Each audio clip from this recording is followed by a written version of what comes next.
Hi friends, welcome to chef Swami's kitchen. ನೀವು ಇನ್ಮೇಲೆ ಹಬ್ಬದ ಊಟ ಮಾಡಬೇಕು ಅಂತಂತಂದ್ರೆ ಸಂಕ್ರಾಂತಿ, ಉಗಾದಿ ಮತ್ತೆ ದೀಪಾವಳಿ ಬರಲಿ ಅಂತ ಕಾಯುವ ಅವಶ್ಯಕತೆನೇ ಇಲ್ಲ. ನಮ್ಮ ಮೈಸೂರು ಹೆಬ್ಬಾಳ್ ಇಂಡಸ್ಟ್ರಿಯಲ್ ಏರಿಯಾದಲ್ಲಿರೋ ಅನ್ನಪೂರ್ಣ ಆಹಾರ ಅನ್ನೋ ಒಂದು ರೆಸ್ಟೋರೆಂಟ್ನಲ್ಲಿ ವರ್ಷದ 365 ದಿನ ಕೂಡ ಹಬ್ಬದ ಊಟ ಸರ್ವಿಸ್ ಮಾಡ್ತಾರೆ. ಇವರ ಹತ್ರ ಲಂಚ್ಗೆ ಇರೋದೇ ಮೂರೇ ಆಪ್ಷನ್. ಒಂದು ನಿತ್ಯದ ಊಟ, ಇನ್ನೊಂದು ವಿಶೇಷ ಊಟ ಮತ್ತು ಮೂರನೇದು ಹಬ್ಬದ ಊಟ. ಇದರಲ್ಲಿ ಹಬ್ಬದ ಊಟದಲ್ಲಿ ವೆರೈಟೀಸ್ ತುಂಬ ಜಾಸ್ತಿ ಇರುತ್ತೆ, ಮಿಕ್ಕಿದ್ರಲ್ಲೆಲ್ಲ ಸ್ವಲ್ಪ ಸ್ವಲ್ಪ ಕಡಿಮೆ ಇರುತ್ತೆ. The pricing like 115 rupees, 175 rupees ಮತ್ತು 230 ರುಪೀಸ್. ನಾವು ಇವರ ಹಬ್ಬದ ಊಟ ಟ್ರೈ ಮಾಡಕ್ಕೆ ಬಂದಿದ್ದು. ಮೆನೂಸ್ ತುಂಬಾ ಚೆನ್ನಾಗಿತ್ತು, ಸಿಂಪಲ್ ಅಂಡ್ ಈಸಿ. ಆಂಬಿಯನ್ಸ್ ಕೂಡ ತುಂಬಾನೇ ಚೆನ್ನಾಗಿತ್ತು. ಸರ್ವಿಸಲ್ಲಿ ಒಂದು ಇಬ್ಬರು ಮೂರು ಲೇಡೀಸ್ ಇದ್ದಾರೆ, ಅವರು ಲೇಡೀಸ್ಗಳೇ ಸರ್ವಿಸ್ ಮಾಡ್ತಾರೆ ಎಂಟೈರ್ ಸರ್ವಿಸ್. ಶುರುವಾದಾಗ ಪಾನಕಮಿಂದ ಶುರು ಮಾಡಿದ್ರು. ಒಂಥರ ಜಿಂಜರ್ ಫ್ಲೇವರ್, ಜಿಂಜರ್ ಮತ್ತೆ jaggery use. Ginger and what is that? Jaggery. Ginger jaggery ಹಾಕಿ ಕೋಲ್ಡ್ ಆಗಿದೆ. Maybe this is like a appetizer. So ತಿಂದಾಗ ಇದು ಸ್ವಲ್ಪ ಫೀಲ್ ಹಂಗ್ರಿ. ಟೇಬಲ್ ಮೇಲೆ ಒಂದು ಟಿಶ್ಯೂ ಪೇಪರ್ ಮತ್ತೆ ಸಣ್ಣ ಸಣ್ಣ 2 ಭರಣಿಯಲ್ಲಿ ಒಂದು ಸಾಲ್ಟ್ ಮತ್ತೆ ಇನ್ನೊಂದು ಪಿಕ್ಕಲ್ ಇಟ್ಟಿದ್ರು. ಹಾಗೆ ಫಟಾಫಟ್ ಅಂತ ನಮಗೆ ಸರ್ವಿಸ್ ಸ್ಟಾರ್ಟ್ ಆಯಿತು. ಕಡಲೆ ಬೀಜದ ಚಟ್ನಿ ಮತ್ತೆ ಕೋಸಂಬರಿ. ಹಾಗೆ ಸ್ಟಾರ್ಟ್ ಮಾಡೋದಕ್ಕೆ ಸ್ವೀಟಿಂದ ಗೋಧಿ ನುಚ್ಚಿನ ಪಾಯಸ ಮಾಡಿದ್ರು.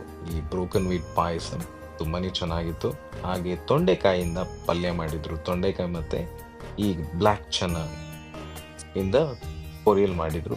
ಹಾಗೆ ಕ್ಯಾಪ್ಸಿಕಮ್ ಇಂದ ಗೊಜ್ಜು ಮಾಡಿದ್ರು ಮತ್ತೆ ಆಲೂಗೆಡ್ಡೆ ಪಲ್ಯ ಕೊಟ್ಟಿದ್ರು. ಆ ಕಡೆ ಸ್ವಲ್ಪ ವಾಂಗಿ ಬಾತ್ ಮತ್ತೆ ಕೋಕೋನಟ್, ರಿಯಲ್ ಫುಲ್ ಕೋಕೋನಟ್ ಇಂದ ಒಂದು ಚಟ್ನಿ ಮಾಡಿದ್ರು, ತೆಂಗಿನಕಾಯಿ chutney. Sweet and spicy. Sweet ಇದೆ, ಸ್ಪೈಸಿ ಇದೆ. ಇದು ಕೋಸಂಬರಿ.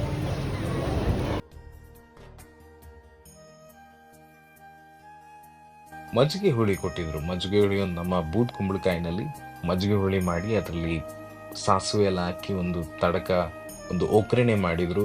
ಇಟ್ ವಾಸ್ ವೆರಿ ಫ್ಲೇವರ್ಫುಲ್ ಆಗಿತ್ತು. ಅವರು ಸರ್ವಿಸ್ ಮಾಡ್ತಾ ಮಾಡ್ತಾ ಮಾಡ್ತಾ ಮಾಡ್ತಾ ನನಗಂತೂ ಲೈಕ್ ನಾನೊಂದು ಯಾವುದೋ ಒಂದು ನಿಜವಾಗ್ಲೂ ಒಂದು ಹಬ್ಬದ ಮನೆಗೆ, ಹಬ್ಬದ ಊಟಕ್ಕೆ ಬಂದಿದ್ದೀನಿ ಅಂತ ಫೀಲ್ ಆಗ್ತಿತ್ತು. ಒಂದಕ್ಕಿಂತ ಒಂದು ಬ್ಯೂಟಿಫುಲ್ ಆಗಿತ್ತು. ಹಾಗೆ ಈ meal unlimited meals, rice, rasam, ಏನು ಬೇಕು, ನೀವು ಏನು ಬೇಕಾದರೂ ನೀವು ಪುನಃ ಅವ್ರ ಹತ್ರ ಕೇಳ್ಬೋದು. They will keep on serving you. ಇದೇ ಮೀಲ್ನಲ್ಲಿ ನಮಗೆ ಒಂದು ಸ್ಪುಟಾನಿ, ಒಂದು ಮಿನಿ ದೋಸೆ ಸರ್ವಿಸ್ ಮಾಡಿದ್ರು. ಅದಾದಮೇಲೆ 2 ಪೂರಿ, ಪುಟ್ಟ ಪೂರಿಗಳನ್ನ ಸರ್ವ್ ಮಾಡಿದ್ರು. ಅದಕ್ಕೆ ಬೇಕಾದಂಥ ಪಲ್ಯಗಳು ಅಲ್ಲಲ್ಲೇ ಇತ್ತು. ಅದು ನೀಟಾಗಿ ಸಾಫ್ಟ್ ಆಗಿ, ಬಟ್ ಎಲ್ಲಾನು ಬಿಸಿಗೆ ಆಗಿ ಸರ್ವಿಸ್ ಮಾಡ್ತಾರೆ. ಯಾವುದು ಕೋಲ್ಡ್ ಆಗಿ ಸ್ವಲ್ಪ ಲೇಟ್ ಆಯಿತು, ನಾವು ಊಟ ಸ್ಟಾರ್ಟ್ ಮಾಡೋದು ಲೇಟ್ ಮಾಡೋದು ಅಂತೇಳಿ ಯಾವುದನ್ನು ಕೋಲ್ಡ್ ಆಗಿ ಕೊಡಲ್ಲ. ಇವರು ವಾರದ ಎಲ್ಲ ದಿನಗಳು ಕೂಡ ಓಪನ್ ಆಗಿರ್ತಾರೆ. ಬೆಳಗ್ಗೆ 7:30 ಸಂಜೆ 4 ಗಂಟೆವರೆಗೂ. ಇಲ್ಲಿ ಬ್ರೇಕ್ಫಾಸ್ಟ್ ಕೂಡ ಅವೈಲೇಬಲ್ ಇದೆ, ಲಂಚ್ ಕೂಡ ಅವೈಲೇಬಲ್ ಇದೆ. Bye, see you on our next video. Take care.